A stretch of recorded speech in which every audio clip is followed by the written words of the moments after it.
Well, with triclosan linked to cancer, there's something else to look out for in toothpaste besides just fluoride. Have you heard of the chemical triclosan yet? If not, and you're American, you should know about it because it's probably coursing through your veins right now. And there's a good chance it can screw you up. This is a really long article, so it's going to take me a minute to get through some of these facts, but this is really important because so many people use this toothpaste. And if you know someone that uses it or you use it, you might want to consider this information first. Because what's coming out now, what's coming to light, is that triclosan, the ingredient in the #1 best-selling toothpaste of Colgate Total, actually has been linked in studies to hormone disruption, endocrine dysfunction, a lot of other things as well, including cancer formation.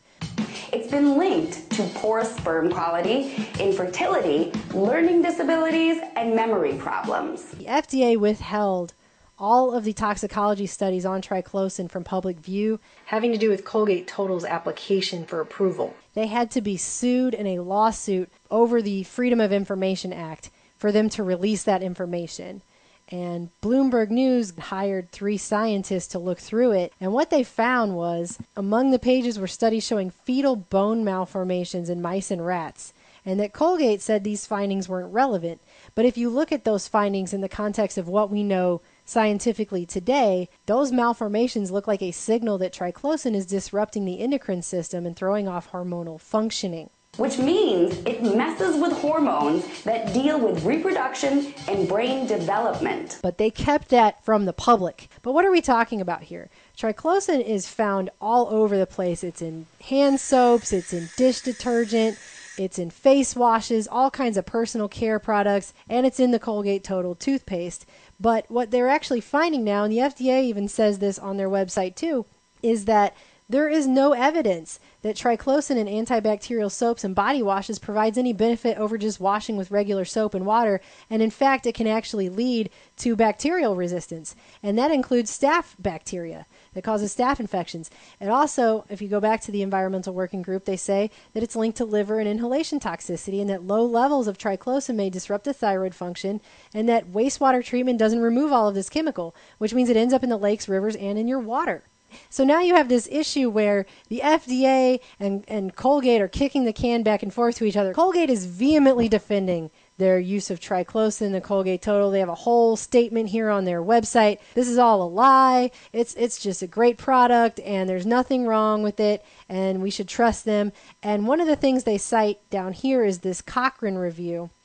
This one right here that was done by the Cochrane Oral Health Group. They're actually part of the Cochrane collaboration, which back in 2005 was hired by the British government amid a huge scandal controversy over the MMR vaccine safety because they were being sued all over the place by parents who had vaccine damage claims.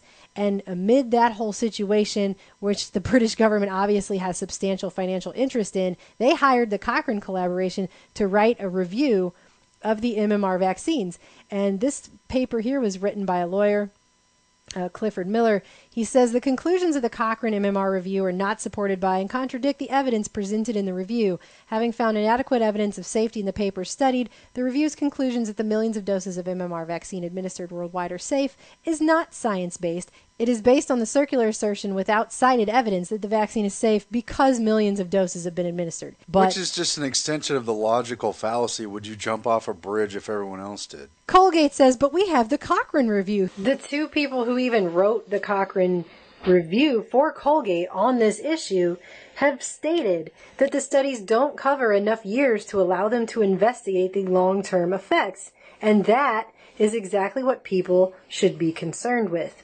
And if you go back to this very long article, and like I said, I'm going to put this link in the description. Please go read this for yourself. It's pretty damning what's happened here. The FDA has known about the potential long-term health dangers of triclosan since 1978, when they first proposed removing it from consumer products. 35 years ago. But they didn't bother writing any rules or regulations for our product makers to follow. Other countries have already banned the use of triclosan in consumer products, but our corporate geniuses are free to put it in all of their crappy products. And in the meantime, Colgate spent 10 years and $38 million developing Colgate Total, which should tell you a lot about why they're not ready to take it off the shelf in any way. It took them 5 years and 4 different applications to even get this approved in the first place. And in the meantime, you have papers coming out like this one done by Karen Helbig after Colgate Total was approved in the early 2000s. She was looking at the chemical structure of triclosan in relation to the SARS outbreak, and she found that it was similar to thyroid hormones and to polychlorinated biphenyls, so PCBs. And then in the meantime, you have other studies coming out. There was a 2011 paper that said over 4 years the use of triclosan in toothpaste had no detectable effects on thyroid function, but it was found also that 3 of the 5 authors of that study received grants from Colgate.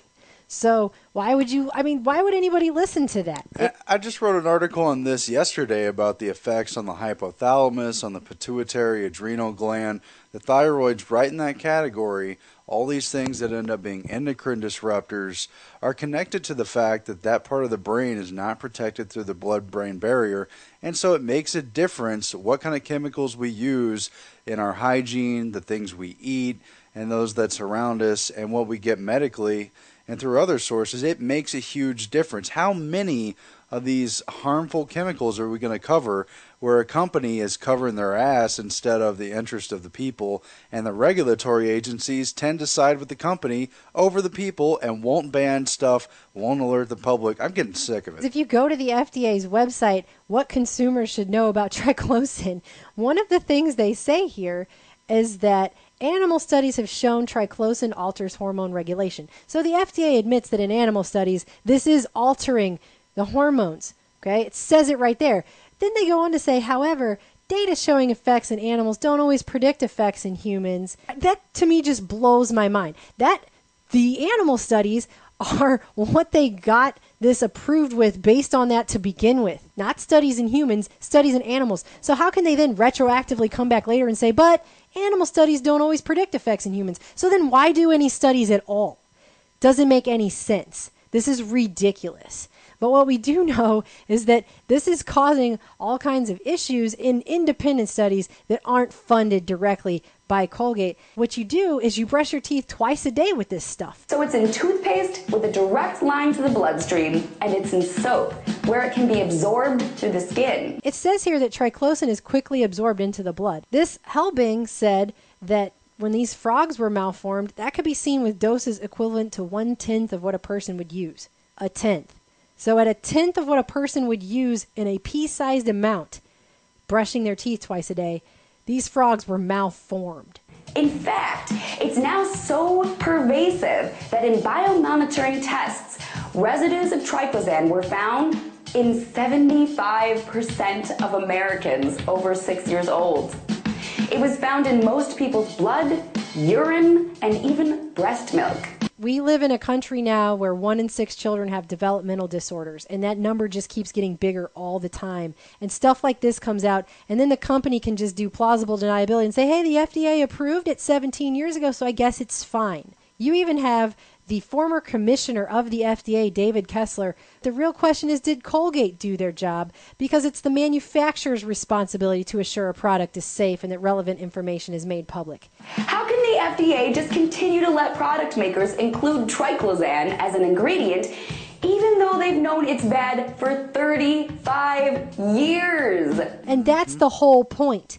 That we have a system here where it's the company's job to tell you that their products are safe. Well, they spent 10 years and $38 million trying to get this product approved. Why, after all that, would they tell you if it's not safe? For any level-headed consumer with any common sense at all, this is a call to the precautionary principle. Don't use something that might be dangerous, that might contribute to you getting cancer. Sorry if some corporation wants to make a killing and drive their stock prices. Why would anyone purposely use this stuff when it could cause very serious health risks? Minnesota has become the first state to pass a ban on this, which will be in cleansing products, but not in total, because according to John Marty, a state senator who sponsored this bill, Colgate came in and lobbied, and they said it's a safe product. Well, I guess if they say so, then it must be true, because we all know that that's how we do it here in America. We take our safety instructions from the companies who make the products they're trying to make millions of dollars selling. The only they thing do. that's going to make these people stop selling this is if we, the people, stand up and say we're not going to put a known hormone disruptor and cancer-causing agent in our mouths.